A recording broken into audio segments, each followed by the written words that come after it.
ujastik videolar oladi. Qo'rqinchli ruhlar, jinlar shunga o'xshagan deb o'ylashadi. 6 yoshdan 60 yoshgacha desa bo'ladi. Chunki Yo'q, unaqa deya olmaymiz. qolsam kulaman, qolsam bunaqa qilaman. Mana shortiga keldim bugun. Ya'ni o'zim erkin yashayman, xohlaman. Darknet nima u? Internetni qora tomoni. Eng ko'p topgan daromadingiz YouTube'dan qancha bo'lgan? Shunaqa ekanmi? Da. Bo'rttirib yuboradi, qiliqlari ortiqcha, emotsiyalarni oshirib yuboradi Omonxon. Ularda mana bu konkurensiya rivojlanib ketgan. Aslida zavis. Siz qilayotgan ishlaringiz O'zbekiston yoshlariga, yangi avlod egalariga manfaatlimi? 2 kun sal prosmotr bo'ladi, undan keyin bo'ldi, umri yo'q o'sha videolarni. Unisiga shubha Yo'q, yo'q. hozir olib boraman, Sizni kuzatuvchilaringiz borki shunaqa. Adasini gapiga kirmasa ham sizga gapingizga kiradi. Shunga olib boraman, shoshmang. Ularga agarda kimdir kelib turib kitob o'qitsa o'qimasligi mumkin, lekin men aytsam ular o'ylab ko'radi. Mendan xuddi cheat kod sifatida, mana bir vosita sifatida foydalansa, istalgan hozir ular xohlayotgan informatsiyani miyasiga singdirish mumkin. Studiyamizda O'zbekistondagi taniqli youtuber Omonxon Ahadov. Assalomu alaykum, xush kelibsiz. Assalomu alaykum aka, yaxshimisiz? Suhbatimizni boshlashdan avval bitta videoni tomoshabinlarga ko'rsatmoqchiman. Yosh aktyorlar sizga e'tiroz bildirmoqchi. O'qimaganlikda aybladingiz bularni, bular xafa. O'qiganman To'xtang, fikrlarni eshitmoqchimiz. Aqli yetmaydi, mahorati yo'q. Yo'q unda mahorat. Yo'q unda hech narsa. To'g'ri, o'sha paytda menda hech balo yo'q edi. Faqatgina o'zimga bo'lgan ishonch bor edi. Va o'sha ishonch meni shodgacha olib keldi. Aqli yetmaydi, mahorati yo'q. Yo'q unda mahorat. Yo'q unda hech narsa.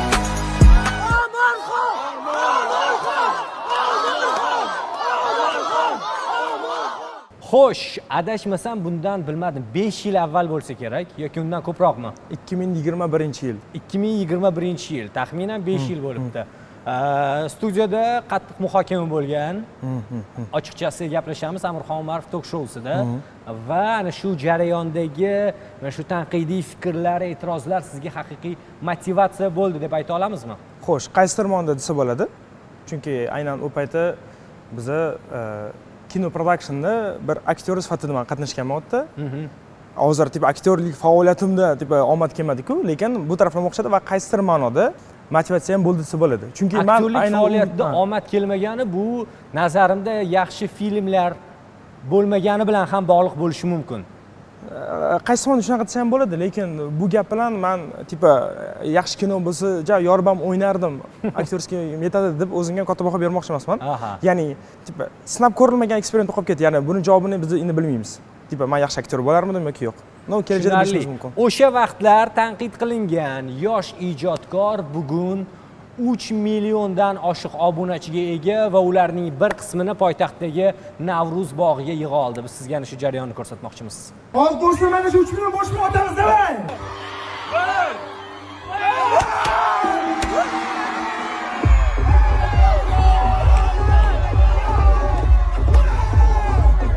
3 million!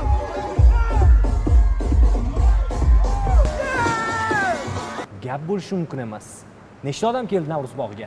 Xo'sh, Navruz bog'ini o'sha statistikasini bizga berishdi, o'sha o'tishadigan insonlar va 3 mingdan 4 minggacha inson umumiy o'sha kelganini aytishdi. 4 mingta odam keldi.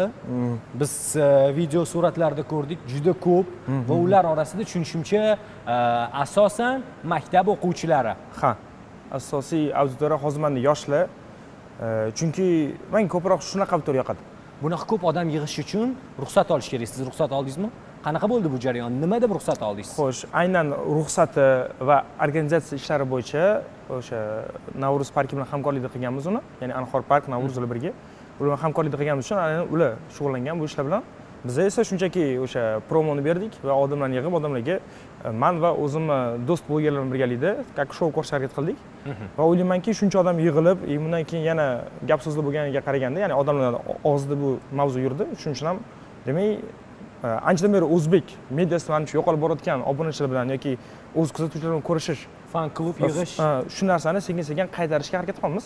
Gap bo'lishi mumkin emas. Bilasizmi Omonxon, men o'zimni auditoriyamni bilaman, ko'proq 30+. Sizniki 6 yoshdan 60 yoshgacha desa bo'ladi. Chunki yo'q, unaqa deya olmaymiz. Yo'q. Menimcha sizni ko'proq auditoriyangiz deylik 5-8-sinfgacha. Yo'q, asosiy qismi. Ularning ota-onasi ham ko'rsatadiganlar ko'p-da. Chunki aynan bizda so'kish yo'q. Bizlarning oilaviy ko'rishadiganlar ko'p. Qarang. Men xohlasangiz statistikani qo'ying. mana основной juda katta foizda 70% taxminiy odam televizorda ko'radi. Endi siz o'ylaysizmi, agarda prime time bizda, ya'ni selskich ko'p ko'radigan vaqt soat 18:00 dan 21-22 gacha. Yozda endi kechqurunga cho'zilib boradi. Kun uzagani uchun. Ya'ni aytmoqchi bo'lganim, bu vaqtda televizorda faqatgina bitta yosh bolamizni ko'rib turish qiyin. Buni nafaqat men sizga просто shu statistikaga tanib aytaman. Balkim men agarda odamlar ko'p joyda yursam, men oldimga kuniga kamida 10 marta kelishadi yosh katta odamlar. Bolam ismini aytib salom yo'llab ber. Men juda ko'p qilaman. Ya'ni ular ham taniydi. Ular muxlis emas. Ya'ni masalan mana o'sha katta yoshli qarindoshlarim ham Tom Jerri ko'rishadi, lekin muxlis bo'lib emas. Просто bolasi ko'rgan ko'z tushib qoladi. Aytmoqchi bo'lganim taniydi, lekin основной bir auditoriya yoki mana auditoriyam shu deya olmayman. Tashqaridan siz ijodingiz bilmaganlar uchun xuddiki Omonxon YouTube'da ujastik videolar oladi. Qo'rqinchli ruhlar, jinlar shunga o'xshagan deb o'ylashadi. O'zi aslida faoliyatingiz nima bilan bog'liq? Sizni tanimaganlarga o'zingizni qanaqa tanishtirasiz? YouTube'da meni faoliyatim men o'zimni xuddi multfilmdek ko'rishni xohlayman. Multfilmdek. Ya'ni qanaqa bo'ladi? Odamlar multfilmdan nimadir olishga harakat qilmaydi-da. Просто zerikdimi, kirib ko'radi. Nima bilan bog'liq bo'ladi videolaringiz? Xo'p, qarang. Videolar juda ham turli. Masalan, orada shunaqa yillar bo'ldi, eksperimental narsalar qildik. Ya'ni bitta seyfni qancha rezinka bilan, oddiy pul rezinkasini qanchasini siqib bir majaqlab qo'ysa bo'ladi, haqiqiy seyfni. Bu eksperiment. O'tiramiz, 10 ming gram rezgan qilamiz. U o'sha trenddan qoldi. Undan keyin challenge olib boshladik. Ya'ni oddiy tuxum bor, juda xurupkin, ya'ni nozik narsa bo'ladi, tushsa sinib ketadi. O'shani atiga 10 ming so'mga magazinda nimadir turib himoyalash kerak. Masalan, tipa qog'oz bilan himoyalatdi, tashlatdi, sinib ketdi. Demak, eksperimentni o'ta olmadi. Darknet nima u? Darknet o'zi aslida Darknet men bilishim bo'yicha qo'rqinchi juda ham internetni qora tomoni. Ya'ni u yerda har xil qo'rqinchli narsalar qilish mumkin. 3 million obunachi. Bu juda zo'r natija va siz bu natijaga necha yilda keldingiz? 2021-22 adashmasam YouTube kanalini ochgan bo'lsam. Taxminan 4 yil. 4 yilda 3 million obunachi. Gap bo'lishi mumkin emas. Eng ko'p topgan daromadingiz YouTube'dan qancha bo'lgan? Monetizatsiyadan menimcha shu oy bo'lsa kerak. Qancha? Shu oy bo'lsa kerak, bir 10 million so'm YouTube monetizatsiyasi bergan. Shunaqa kammi? Da. Nega? O'zbekiston. O'zbekiston ko'rgani uchun. Lekin YouTube'dan 10, 15, 35 ming yaxshi dollargacha topadiganlar bor. Da. Nimaga sizniki bunaqa kam? Agar o'zbekcha video qo'yib topadiganlar bo'lsa, men ularda master klass olgan bo'lardim. Agarda Mervaga chiqadigan har xil videolar qilib topayotgan bo'lsa, demak, ular boshqacha yo'ldan sinab ko'radi. Ya'ni menga qiziq emas, meni hindlar yoki amerikaliklar ko'rgani. Menga haqiqiy o'zbeklar ko'rgani qiziq. Chunki faqat pul emas-da gap, tushunasizmi? Ya'ni bu yerda men o'ylashim bo'yicha monetizatsiya 1 yil keyin, 10 yil keyin, 10 yil oldin yonadi. Ya'ni bu narsa mayli, biz ko'ramiz, ko'rmasmiz, balki bu payt hayotdan tushib ketamiz, farqi yo'q. Muhimi hozir men yoshlarni bilan do'st bo'lishim, shu auditoriya bilan ular o'sayotgan paytda kelajagi bilan ko'zning oldida bo'lishim. Va kelajakda agarda men istalgan yo'nalishda nimadir qilsam, ular meni уже 1-2 yildan emas, bir ham 10 yildan beri pashta bilishadi. Tushunarli. O'zbekistondagi birinchi raqamli YouTuber kim? Mr. Otabek TV deb o'ylardim oldin. U oldinim 3 yil oldinda. Hozir unaqa emas. Yo'q, unda hozir o'zim ko'rmayman hech kim. Siz o'zingizni birinchi raqamliman deya olasizmi? Yo'q. Men o'ylashim bo'yicha hozir O'zbekistondagi eng yaxshi YouTuberlar bular yengil yiqayotgan insonlar, ya'ni obunachilar, prosmotrlar bular keladigan, lekin yengil yiqayotgan odamlar menimcha Kamol Qahhorov, Ahror Alixonov, Mr. Babrello.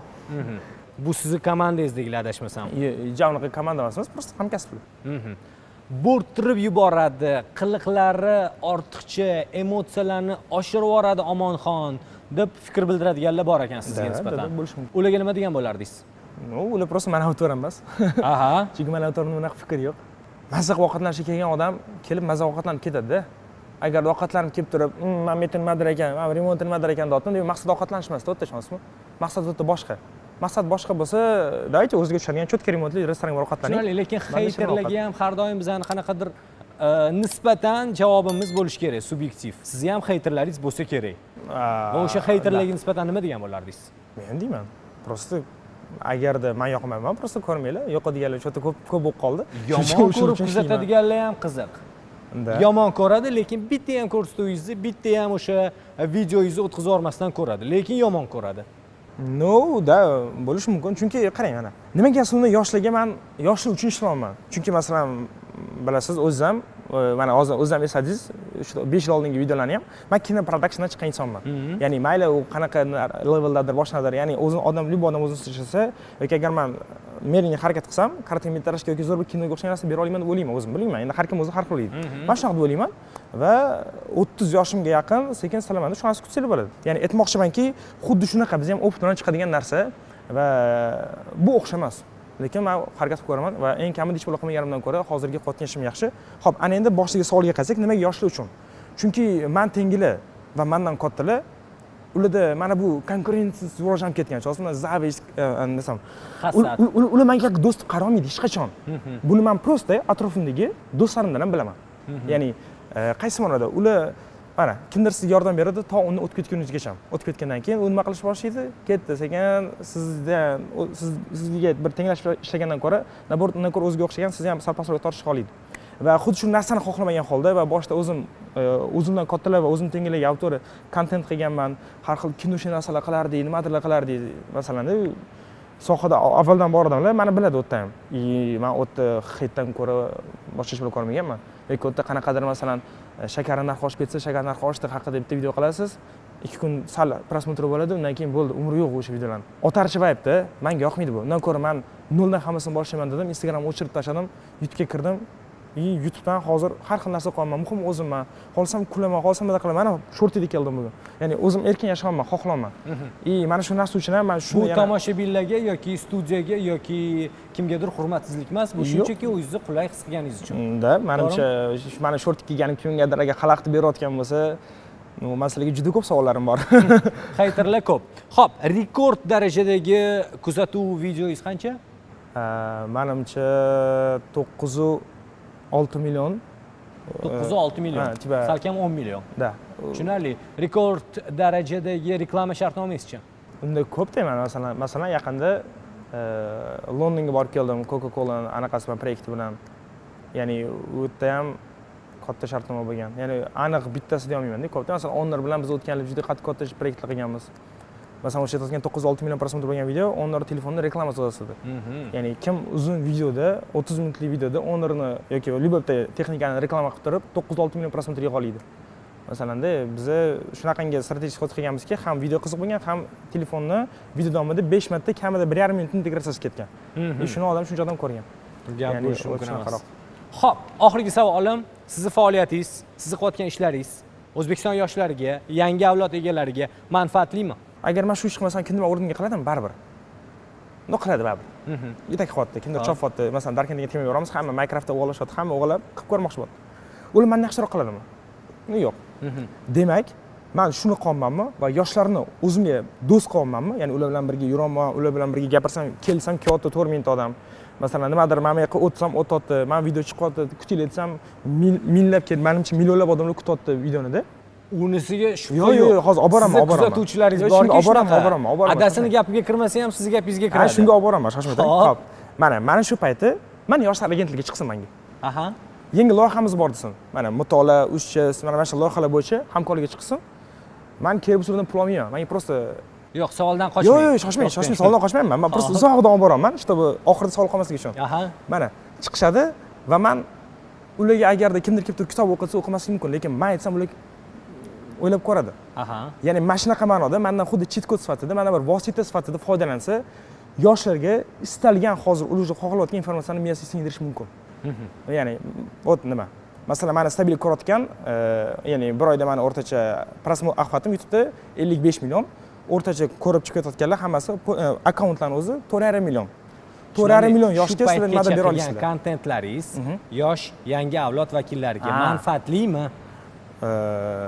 Foydasi bormi sizni ko'rishdan? Foydali nimadir demagan bo'lardim, lekin zararli emas. Tushunarli. Kimdir bizni kuzatayotgan yosh katta auditoriya, farzandi, o'g'li yoki qizi sizni ko'rayotgan bo'lsa, buni ko'rma deyishlari kerakmi yoki bunaqa deyishmayaptiki, prosmotrlarimiz bormi sizning kontentlaringizda? Nima deb o'ylaysiz? Yo'q. Xavf yo'q. Yo'q, chunki bizda unaqa bir xavfli bir narsani o'zi yo'q. Ya'ni bizda yomon narsaning targ'iboti yo'q. Din va siyosatga ishonib qo'shilmaymiz. Bizda shuncha ko'ngilochar, ko'ngilochish. Ilhomlanib nimadir qing'ir ish qilib qo'ymaydi tomoshabinlar. bolachalar. Yo'q. Tushunarli. Chunki biz shunaqa narsa qilamiz, kunlarda imkoniyati yo'q buni qilishga. Tushunarli. Eng asosiysi mani nazarimda samimiy fikrim, siz juda ham samimiy, ochiq ko'ngil, o'zingiz qanaqa bo'lsangiz, boringizcha o'zingizni ko'rsatasiz. Shuning uchun ham sizni ko'radigan auditoriya ekranda o'zini ko'radi siz orqali va menimcha shunga ham obunachilaringiz soni ko'payyapti va sizni kuzatish uchun ham qiziqarli. Sizga katta rahmat. Rahmat, Suhbatlashganimizdan juda ham xursandman.